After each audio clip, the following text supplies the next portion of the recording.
gamito na para pag-overrule sa tanang mga katawan. Ang kuyaw, pag natatakan ka ni ani, nga tata, pananglit na bilin ka, no? Nawa ka nagdawat kay Kristo, pag nabilin ka, di ka na maluwas. Wala ng kaluwasan sa mga matatakan. No? So, sunod na ito ipakita, may dua pa ko ka-video. Una, ipakita ko ang langit para may idea ta nga kining lugar nga giandam sa Ginoo, lugar nga wala na'y kamatayon. So, second slide. Na. A place called heaven. So, tan-awon na to. Naapod na sa Revelation 21. Ang gitawag nga a place called heaven. Revelation 21 verse 1. Mauna man ang adtuan na to pag nakadawa na kang Kristo. Wala ng kamatayon. Revelation 21. Ang mga pader niya made of jasper. Ang kada gate sa langit made of pearl. Ang iyang dalan, the streets are made of pure gold. Mabasa ka na sa Revelation 21.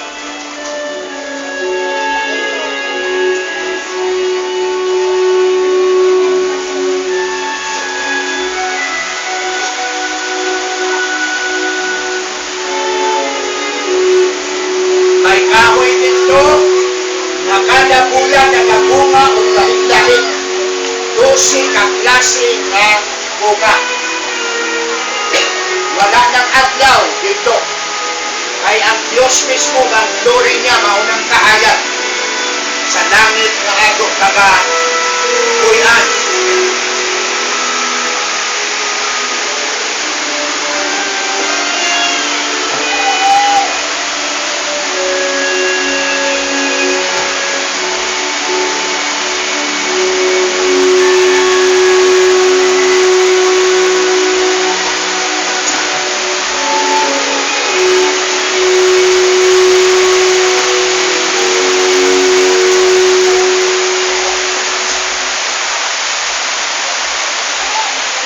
Nato na dinig, bisan naabot pa nato sa katuig, 100 years, mabuhi ka.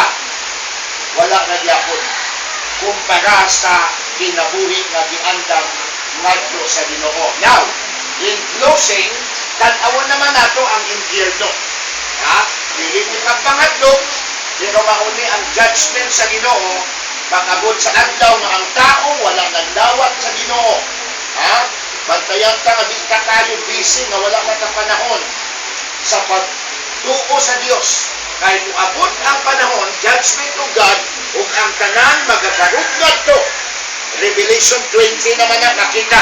Tanan mo barugad to, ug hugman sa Ginoo, ang tanan nga wala nakadawat, itagbungad to sa linaw sa kalayo.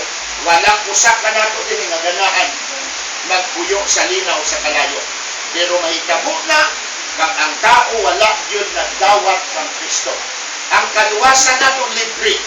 Kay gibayran na ni Kristo, namatay na siya sa cross, iya na tanan, gibayran ang atong mga sala o kaluwasan. Ang kinahanglan na lang buhaton nato ng mga tao, mudawat kaniya sa atong kasing-kasing.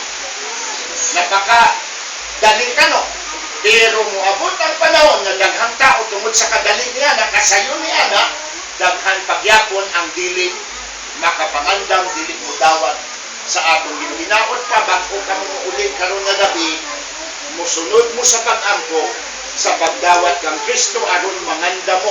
Kay kuyaw pag dito ka puniton sa impyerno, wala ng paglaom, wala ng tsansa nga maluwas na to. Ulihin na na